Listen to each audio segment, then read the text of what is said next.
Hello student, कैसे हैं आप। तो आज की इस वीडियो में आप जानेंगे क्लास 10th हिंदी क्षितिज के अंतर्गत पाठ 1 सूरदास के पदों का भावार्थ। तो चलिए शुरू करते हैं ले पाठ का भावार्थ इन पदों की पंक्तियों के साथ।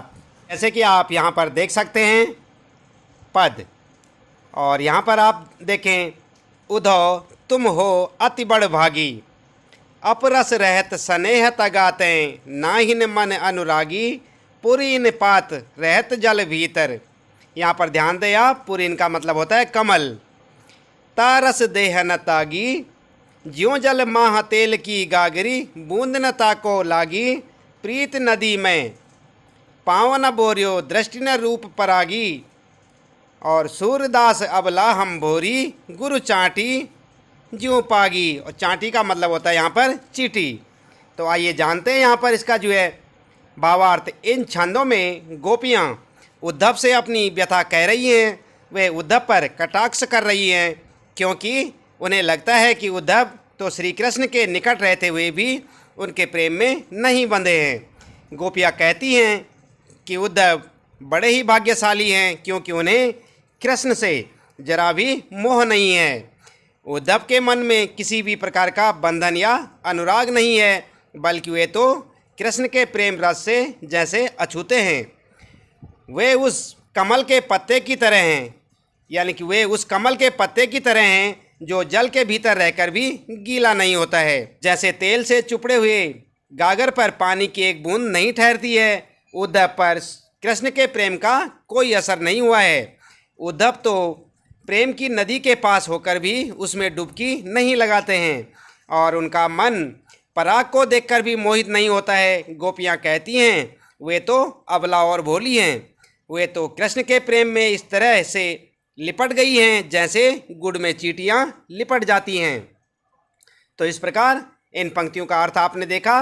आगे देखते हैं यहाँ पर नंबर 2 पे, मन की मन ही मांझ रही, कही ये जाई कौन पे उदो नाही परत कही, अवधि आधार आस आवन की तन मन विधा सही, अब इन जोग संदेशन सुनी सुनी, बिरहिन बिरह दही, चाहती हूती गुहार जितही तैं, उत तैं धार बही, सूरदास अब धीर धरही क्यों मर ज्यादा न लही।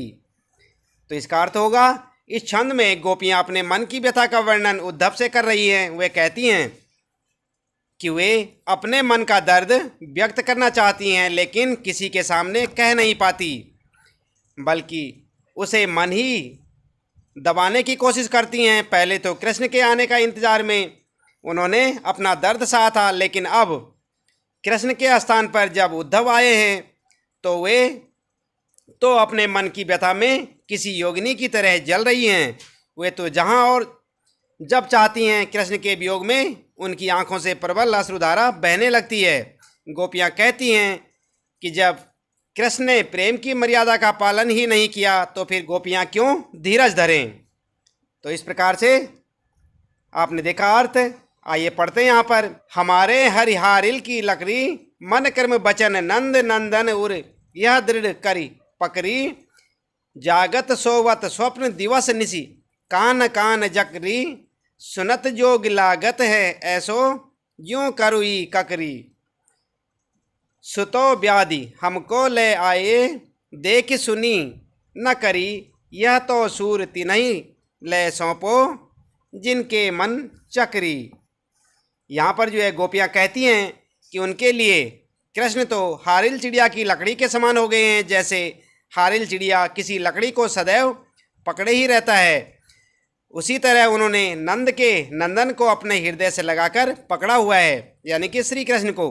वे जागते और सोते हुए सपने में भी दिन रात केवल काना काना करती रहती हैं। जब भी वे कोई अन्य बात सुनती हैं तो वह बात उन्हें किसी कड़वी ककड़ी की तरह लगती है।